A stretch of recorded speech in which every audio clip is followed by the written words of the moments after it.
Like کریں، subscribe کیجیے، bell icon کو دبائیں تاکہ ہماری ویڈیو سب سے پہلے آپ کے پاس پہنچ سکے۔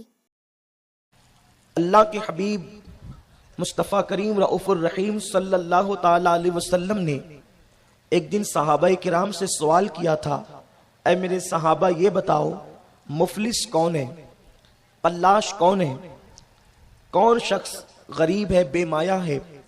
تو حضرات صحابہ کرام رضوان اللہ تعالی علیہ مجمعین نے عرض کیا تھا، یا رسول اللہ صلی اللہ تعالی علیہ وسلم، وہ شخص مفلس اور کلاش ہے جس کے پاس مال و دولت نہ ہو۔ تو اس وقت اللہ کے حبیب مصطفیٰ کریم رؤوف الرحیم صلی اللہ علیہ وسلم نے فرمایا کہ کلاش اور مفلس اصل میں وہ ہے کہ جو قیامت کے دن پہاڑوں جیسی نیکیاں لے کر کے آئے گا، لیکن اس نے لوگوں کی حق تلفی کی ہوگی، اللہ کے بندوں کے حقوق کو ادا نہیں کیا ہوگا۔ اس وجہ سے لوگ اپنے حقوق کا مطالبہ اللہ کی بارگاہ میں کریں گے کہ مولا اس نے ہماری حق تلفی کی تھی، جو ہمارا اس پر حق تھا اس نے اس حق کو ادا نہیں کیا، تو مولا آج ہم اس کی نیکیاں اپنے دامن میں چاہتے ہیں۔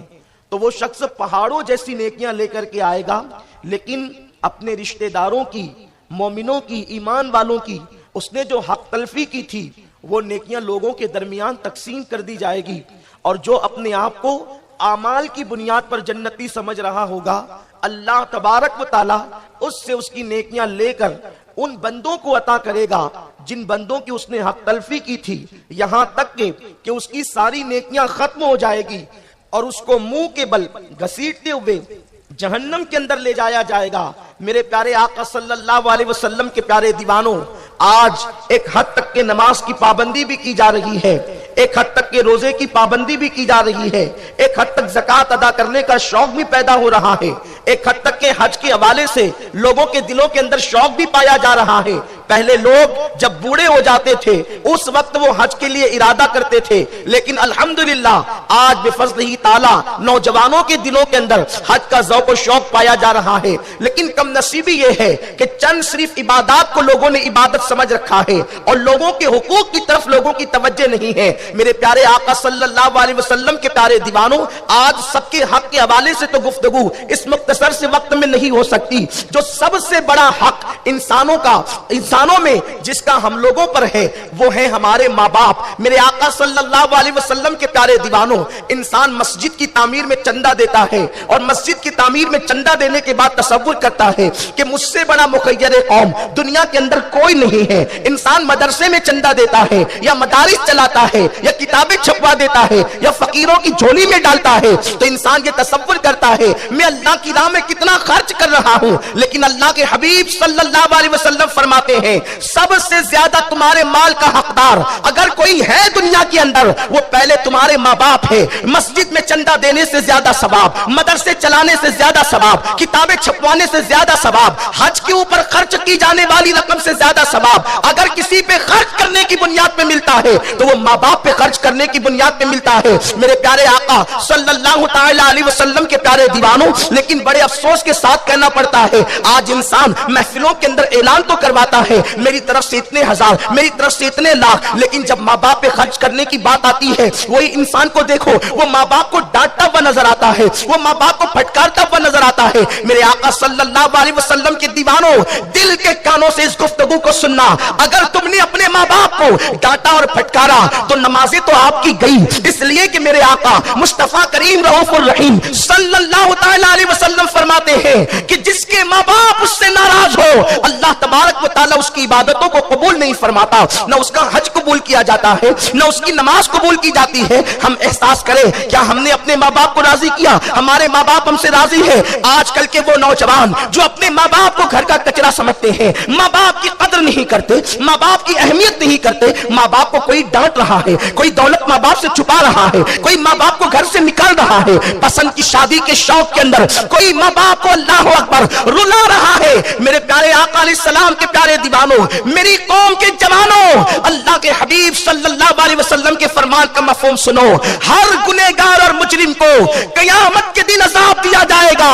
اللہ اکبر، انسان اگر نماز کو ترک کرے مرنے کے بعد عذاب ملے گا، انسان اگر کسی کا دل دل دکھائے مرنے کے بعد اس کو عذاب ملے گا. انسان اگر شراب پیے مرنے کے بعد اس کو عذاب ملے گا. انسان اگر تاش کے پتے کھیلے مرنے کے بعد اس کو عذاب ملے گا. لیکن سنو اللہ کے حبیب صلی اللہ علیہ وسلم کے غلاموں, دو لوگ ایسے ہیں جب تک کہ دنیا کے اندر اللہ ان کو ذلیل نہیں کر دیتا اس وقت تک کہ انہیں موت نہیں آتی. ایک تو ماں باپ کو ستانے والا اس وقت تک دنیا سے نہیں جاتا جب تک کہ وہ ذلیل نہ ہو جائے, وہ رسوا نہ ہو جائے. اللہ اکبر. لوگ اپنی نگاہوں سے اس کو اپنے لیے عبرت کا سامان نہ دیکھ لے اس وقت تک اسے موت نہیں آتی. اور دوسرا, رسول اعظم صلی اللہ علیہ وسلم کی شان میں بے ادبی کرنے والا, ایک ماں باپ کا دل دکھانے والا, دوسرا رسول اعظم کی توہین کرنے والا, اس وقت تک قدرت موت نہیں دیتی جب تک کہ وہ دنیا کے اندر ذلیل نہ ہو جائے. میرے آقا صلی اللہ علیہ وسلم کے پیارے دیوانوں, عطائے رسول ہند الولی سرکار معین ملت والدین خواجہ معین الدین چشتی حسن سنجری ثم اجمیری رضی اللہ تعالیٰ عنہ آئندہ مہینے میں میرے سرکار غریب نواز کے عرس کی تاریخیں آنے والی ہے. سرکار غریب نواز, ہم ہندوستان جس کے احسان تلے دبے ہیں اور قیامت تک کے ہندوستان کے مسلمان جس کے احسان کا بدلہ ادا نہیں کر سکتے, جس نے 90 لاکھ کو کلمہ پڑھا کر ایمان کی دولت عطا کی ہے, وہ سرکار غریب نواز جب تک کہ ہند کی سرزمین سے اذان کی آوازیں بلند ہوتی رہے گی, غریب نواز کی عظمت کو مسجد کے در و دیوار خراج پیش کرتے رہیں گے. جب تک کہ ہندوستان کا مسلمان نماز ادا کرتا رہے گا, ہمارے سجدوں کے الفاظ عطائے رسول کی بارگاہ میں خراج عقیدت پیش کرتے رہیں گے. وہ عطائے رسول سرکار غریب نواز ایک مرتبہ اپنے خطبے میں ارشاد فرماتے ہیں اور اپنے نانا جان کی حدیث کوٹ کرتے ہیں. سرکار غریب نواز فرماتے ہیں کہ میں نے اللہ کے حبیب صلی اللہ علیہ وسلم کی حدیث پڑھی, ایک شخص قیامت کے دن لایا جائے گا اور اس کے پاس پہاڑوں جیسی نیکیاں ہوگی اور وہ اپنی نیکیوں کو دیکھ کر خوش ہو رہا ہوگا کہ میں نے کتنی نیکی کی ہے, میں نے کتنی عبادتیں کی ہے. وہ اپنی عبادتوں کو دیکھ کر پھولا نہیں سما رہا ہوگا. ایسے عالم کے اندر اس کی نیکیاں میزان پہ رکھی جائے گی تو اس کے نیکیوں کا پڑلا بھاری ہو جائے گا. ایسے میں آواز آئے گی, رکو ٹھہرو, ابھی تولنے کا دوسرا انداز باقی ہے. ایسے میں وہ دیکھے گا کہ ایک چھوٹا سا کاغذ کا ٹکڑا اس کے گناہ کے پڑلے میں گرے گا اور اس کی ساری نیکیاں اس کاغذ کے ٹکڑے کے سامنے ہلکی ہو جائے گی اور جو ہے وہ اس کا وزن کاغذ کے ٹکڑے کا وزن زیادہ ہو جائے گا. اس وقت ارشاد ہوگا اس کی نیکیاں تو ہلکی پڑ گئی ہے اور اس کے گناہ بھاری ہو گئے ہیں, لے جاؤ فرشتوں اور اسے جہنم کے اندر داخل کر دو, اسے منہ کے بل گھسیٹ کر کے لے جاؤ اور اسے جہنم میں داخل کر دو. اسے جب جہنم کی طرف لے جایا جائے گا وہ پوچھے گا, میرے کریم ذرا یہ تو بتا, میری پہاڑوں جیسی زندگی بھر کی نیکیاں اس کاغذ کے چھوٹے سے ٹکڑے کے سامنے ہلکی پڑ گئی, آخر وہ کون سا گناہ لکھا تھا اس چھوٹے سے کاغذ کے ٹکڑے پر جس نے میری زندگی کی نیکی کو ہلکی کر دیا. تو اللہ کا منادی ندا دے گا, تو نے ایک مرتبہ, صرف ایک مرتبہ اور صرف ایک مرتبہ اپنے ماں باپ سے چلا کر بات کی تھی. ایک مرتبہ صرف اپنے ماں باپ سے چلا کر بات کی تھی, بس اسی ایک گناہ نے تیری ساری زندگی کی نیکی کو ہلکا کر دیا. اب میں ان بچوں کا, ان بیٹے اور بیٹیوں کا ذکر نہیں کرتا جو اپنے ماں باپ کے غدار اور باغی ہیں. اب میں ان کا ذکر کرتا ہوں جو دیندار ہیں اور ماں باپ کے وفادار کہلاتے ہیں. کیا کبھی ان کی زندگی میں ایسا موقع آیا تھا کہ ماں باپ کی ہمیشہ خدمت کی اور ایک مرتبہ چلا کے بات کی؟ کیا ہم اپنا احتساب کر سکتے سنی اجتماع میں؟ احتساب کرو, ڈوب جاؤ, اپنے سینے پہ ہاتھ رکھ کر کے سوچو کہ کیا کبھی کوئی ایسا موقع آیا تھا جس وقت ہم نے اپنے ماں باپ سے اونچی آواز سے بات کی تھی, ہم نے زور سے چلا کر کے بات کی تھی؟ اچھے ماحول میں تو سبھی ماں باپ کی خدمت کرتے ہیں. جب ماں باپ تمہارے مخالف فیصلہ کرتے ہیں تو کیا تم ماں باپ کی برائی نہیں کرتے؟ آج کل تو ایک جوان اگر 5 وقت کا نمازی بن جائے تو کہتا ہے میرا باپ تو شرابی ہے, پھر میں اس کی تعظیم کیوں کروں؟ میری ماں تو پردہ نہیں کرتی, میں اس کی تعظیم کیوں کروں؟ میں دیندار ہوں, میرے ماں باپ دیندار نہیں, میں ان کا احترام کیوں کروں؟ میں عرض کرنا چاہتا ہوں, ماں باپ کا احترام اس لیے نہیں ہے کہ ماں باپ متقی ہیں, ماں باپ کی تعظیم اس لیے نہیں ہے کہ ماں باپ پرہیزگار ہیں, ماں باپ کی تعظیم اس لیے نہیں ہے کہ ماں باپ تہجد گزار ہیں. بیٹا تہجد کی نماز پڑھتا ہو, 5 وقت نماز پڑھتا ہو, روزانہ تلاوت قرآن کرتا ہو, حتیٰ کہ بیٹا ولایت کی منزل پر پہنچ چکا ہو اور اس کا باپ شرابی ہے, اب بھی اس ولی پہ لازم ہے کہ اپنے باپ کا احترام کرے, کیونکہ باپ اور ماں کا احترام تقوی کی بنیاد پر نہیں, بلکہ ماں باپ کا احترام اس بنیاد پر ہے کہ وہ ہمارے ماں باپ ہیں، انہوں نے ہم پہ احسان کیا ہے۔ 5 وقت کا نمازی بن کر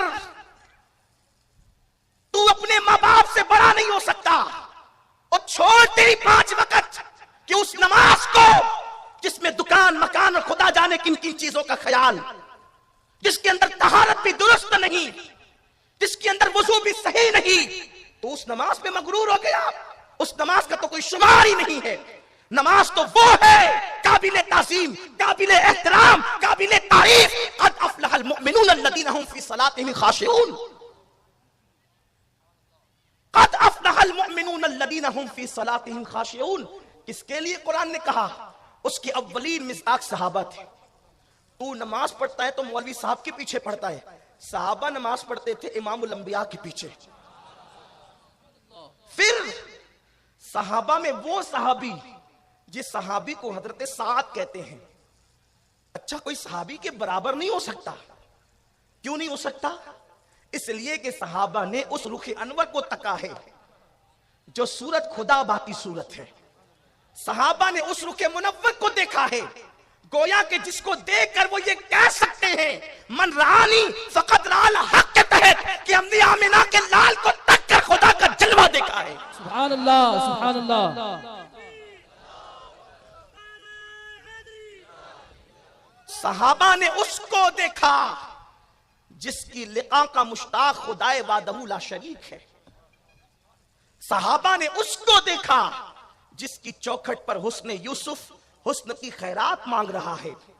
صحابہ نے اس کو دیکھا جس کی شان میں عائشہ جیسی دانا خاتون کہتی ہے کہ مصر کی عورتوں نے یوسف کو دیکھ کر کے انگلیاں کاٹ لی، اگر وہ میرے محبوب آمنہ کے لال کو دیکھ لیتی تو پھر انگلیاں نہ کاٹتی، وہ اپنے دل پر چھریاں پھیر لیتی۔ یہ شان اس محبوب کی۔ اب صحابی جیسا تو قیامت تک کوئی نہیں ہو سکتا۔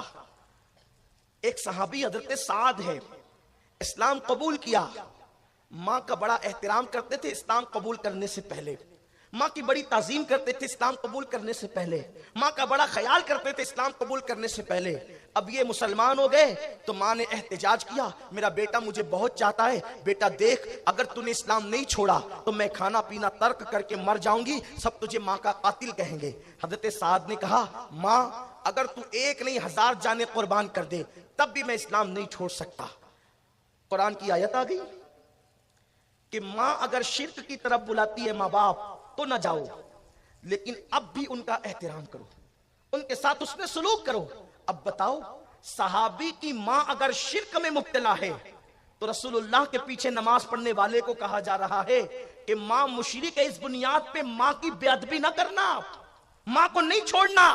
ماں جو دعوت شرک دے رہی ہے اس کو قبول مت کرو، ماں جو گناہ کی دعوت دے رہی ہے اس کو قبول مت کرو، لیکن ماں کے ساتھ اس نے سلوک کرو، ماں کے ساتھ احترام سے پیش آؤ۔ اب بتاؤ اگر ماں شرک کرے، باپ شرک کرے، تب بھی اسلام حسن سلوک کرنے کا حکم دیتا ہے۔ شرک سے بڑا کوئی گناہ نہیں، شرک کے سامنے تو شراب اور بے نمازی پن کی حیثیت کیا ہے؟ اللہ اکبر، اللہ ہر جرم معاف کر دے گا لیکن شرک کو معاف نہیں کرے گا۔ اگر ماں باپ مشرک ہے تب بھی ان کے ساتھ اس نے سلوک کا حکم دیا گیا ہے۔ یہاں تو لوگ تھوڑا سا پڑھ لکھ لیں، علم آ جائے، ماں باپ کو حقیر سمجھتے ہیں، ماں باپ کو بے مایا سمجھتے ہیں، ماں باپ کو گھر کا کچرا سمجھتے ہیں۔ میرے پیارے آقا صلی اللہ علیہ وسلم کے پیارے دیوانوں، آؤ میں تمہیں بتاؤں، اے میرے آقا علیہ السلام کے غلاموں، ایک شخص آ کر کہتے ہیں یا رسول اللہ صلی اللہ علیہ وسلم مجھ سے ایسا گناہ ہو گیا جس کی وجہ سے مجھے شرم آتی ہے کہ میں آپ کو بتاؤں آقا بڑا گناہ کر لیا ہے، اب میں اس پہ کیا کروں؟ میرے سرکار نے فرمایا تیری ماں ہے؟ عرض کی نہیں یا رسول اللہ۔ فرمایا تیری خالہ ہے؟ عرض کی ہاں یا رسول اللہ۔ فرمایا جا تیری خالہ کے ساتھ اس نے سلوک کر، اللہ تیرے اس گناہ کو معاف فرما دے گا۔ میرے پیارے آقا علیہ السلام کے پیارے دیوانوں، ہم لوگ پوری دنیا پوری زندگی دعا کرتے ہیں اللہ حج مقبول عطا فرما، حج مبرور عطا فرما۔ تھوڑی سی توجہ کے ساتھ بات کو سنیں، انسان 1,00,000 2,00,000 3,00,000 خرچ کر کے حج کے لیے جاتا ہے، لیکن حج کر کے لوٹ آیا کوئی گارنٹی کے ساتھ نہیں کہ وہاں گناہ کیا یا نیکی کیا۔ حج قبول قبول ہوا یا وبال جان بن گیا۔ میرے پیارے آقا علیہ السلام کے پیارے دیوانوں، میرے آقا دلوں کو جوڑنے والے آقا، رشتوں کو نبھانے کا حکم دینے والے آقا مصطفیٰ کریم رؤوف الرحیم صلی اللہ علیہ وسلم فرماتے ہیں جس نے ایک مرتبہ محبت کے ساتھ اپنے ماں باپ کے چہرے کو دیکھا، اللہ تعالیٰ اس کو مبرور اور مقبول حج کا ثواب عطا فرماتا ہے۔ اب یہاں پر تھوڑی سی توجہ چاہوں گا، آپ سے میں پوچھنا چاہتا ہوں، یہ حدیث تو ہم نے بار بار سنی اور سنائی گئی کہ جس نے محبت سے ماں باپ کا رخ تکا اللہ اسے مقبول مبرور حج کا ثواب عطا فرماتا ہے۔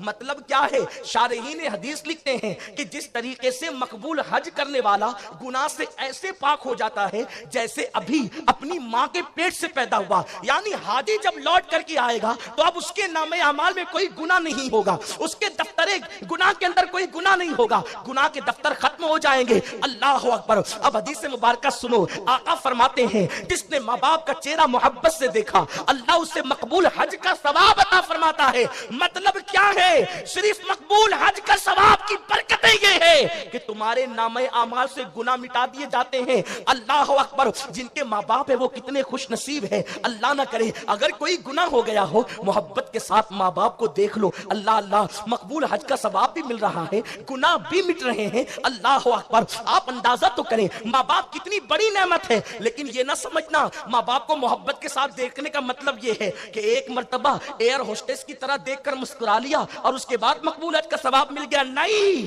اس طریقے سے ادھار مسکرانے سے کچھ نہیں ملتا۔ آقا فرماتے ہیں محبت کے ساتھ دیکھ کر جو مسکرائے، مطلب کیا ہے؟ اطاعت کرے تو محبت کی علامت، فرما برداری کرے تو محبت کی علامت، پیار کرے تو محبت کی علامت۔ اللہ اکبر۔ ماں باپ کبھی اس کو حکم دے تو کبھی حکم عدولی نہ کرے، حکم کو نہ ٹالے۔ اللہ اکبر۔ اندازہ فرمائیں اس طریقے سے جو کرتا ہے وہ محبت ماں باپ سے کرتا ہے، جو نافرمانی نہیں کرتا اس کا شمار محبین میں ہوتا ہے۔ محبت کی پہلی سیڑھی یہ ہے کہ محبوب کے لیے انسان ساری چیزوں کو قربان کر دیتا ہے، محبوب کے لیے ہر چیز قربان ہو جاتی ہے۔ میں کہتا ہوں یہ ماں باپ سے کیسی محبت ہے کہ بیوی کا گھونگھٹ اٹھا تو ماں باپ کے ساتھ بے وفا ہو گئے، کسی لڑکی سے ناجائز تعلقات پیدا ہوئے تو ماں باپ کے ساتھ بے وفا ہو گئے۔ آج میرے ملک کے اندر، ہمارے ملک ہندوستان کے حالات یہ ہو گئے کہ آج کے نوجوان لڑکے انٹرنیٹ کی نحوست کی وجہ سے، فلم اور سینما کی وجہ سے، سیریلوں کی بنیاد پر اور پھر فون پر جو سروس فری مل رہی ہے اس بنیاد پہ نوجوان لڑکے لڑکیوں سے ناجائز تعلقات قائم کر رہے ہیں۔ پسند کی شادی اور لو میرج جو ہے آج اللہ اکبر فیشن سا بنتا جا رہا ہے۔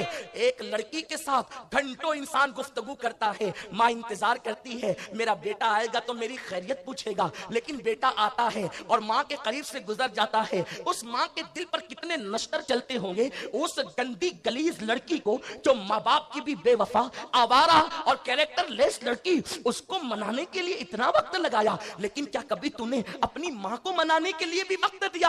ایسے لوگوں کو پھر ماں باپ کا چہرہ تکنے پر ثواب کیسے ملے گا؟ ثواب تو انہیں ملتا ہے۔ میرے امام اہل سنت فرماتے ہیں کہ اللہ اکبر، ماں باپ سے محبت کرنے والوں کی نشانی امام اہل سنت نے یوں فرمائی ہے، جب وہ ماں باپ سے بات کرتے ہیں تو ڈائریکٹ بات نہیں کرتے، بات کرنے سے پہلے اجازت لیتے ہیں۔ امی سے کہتے ماں، بابا سے کہتے ابا کیا میں آپ سے گفتگو کر سکتا ہوں؟ اور اس کے بعد جب وہ اجازت دیتے ہیں تو میرا امام کہتا ہے وہ ایسے بات کرتے ہیں جیسے ایک غلام اپنے آقا کے سامنے باتیں کرتا ہے۔ آپ مجھے بتاؤ، داڑیاں لمبی کر لی، اپنے آپ کو دیندار سمجھتے ہو، میں داڑھی کا مذاق نہیں اڑا رہا ہوں، ٹوپیاں اونچی اور خوبصورت پہن لی، اپنے آپ کو دیندار سمجھتے ہو، کیا کبھی ماں باپ سے بھی اس انداز سے بات کرتے ہو جیسے کوئی آقا کے سامنے کوئی غلام بات کرتا ہے؟ ہم نے بہت سے دینداروں کو دیکھا ہے، خدمت کریں گے، کھانا کھلائیں گے، پانی پلائیں گے، کپڑے بنائیں گے، لیکن ماں باپ بنا کر کے رکھتے ہیں، چور بنا کر کے رکھتے ہیں۔ ماں باپ ان کے مشورے کے بغیر نہیں کر سکتے،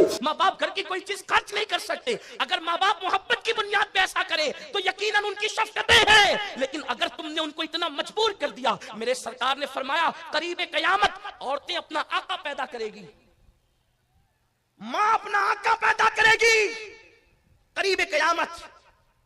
کیا مطلب؟ بیٹا پیدا ہو کر ماں باپ کو غلام کی حیثیت دے گا اور بیٹا گھر کا آقا بن جائے گا۔ آج ہم نے گھروں میں وہ ماحول بنا رکھا ہے کہ ہمارے ماں باپ ہم سے اتنا ڈرتے ہیں کہ ہماری اجازت کے بغیر وہ کوئی فیصلہ نہیں کر سکتے۔ بیوی 1000 فیصلے لے سکتی ہماری اجازت کے بغیر، گھروں کا ماحول یہ ہے، لیکن ماں باپ ہماری اجازت کے بغیر کوئی فیصلہ نہ لے سکیں۔ نمازوں پہ ناز کرنے والوں، نبیوں کے امام نے فرما دیا ماں باپ ناراض ہے تو نماز بھی قبول نہیں ہے، ماں باپ ناراض ہے تو حج بھی قبول۔ کمنٹ شیئر ضرور کریے۔